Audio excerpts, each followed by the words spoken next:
I think there are two reasons. In the modern global organization, so much of the competitive advantage comes from the knowledge that you have within the company. So therefore, you're going to need increasingly number of specialists, and you need those specialists visible to your customers, to your clients, to your senior leadership, so you're making the right decisions. The second reason, too, is risk profile is so high now for companies that you want your specialist in more senior roles so that you're certain you've covered the risk appropriately for the business. All right, so on the one hand, you can't assume that your specialists have had the incremental training and development in the management and leadership skills that you often get for your generalist.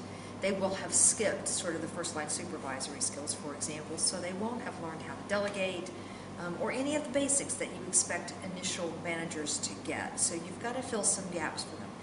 Second, specialists often want to know the hows and whys, and they're kind of unrelenting on occasion about specifically what does that mean I need to do. So it's almost as if you can't give them the general concepts and assume they will go figure it out. They need much more detailed, concrete verbs. What do I do and how do I do it?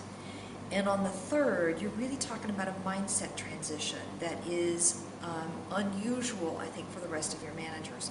And in the report, we do a nice job, I think, of laying out the mindset of the specialist versus the mindset of someone who's leading.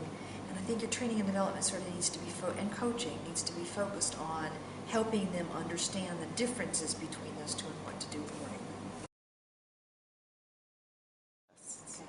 There are at least 5 things that stand out to me for today. So one is the need to be incredibly clear about what it is you're expecting your specialist to do while they're leading. So what is it you're asking for of them as a leader? What's their role in leading?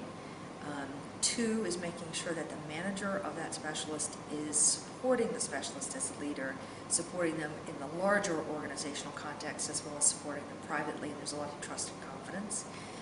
3 is making sure that you have been crystal clear with what you're expecting in the behaviors. Way too often we say we want you to be strategic, be visionary, be or have executive presence, but we never define what that means you do. So use the verbs, not necessarily adjectives, for your specialist in particular.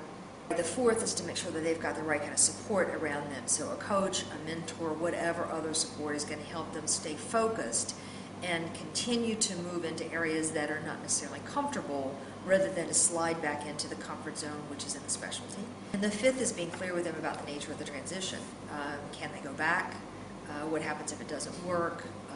What's really required of them in the transition, sort of what happens next after this. So a real description to them of what this transition is like and what they can expect from the organization.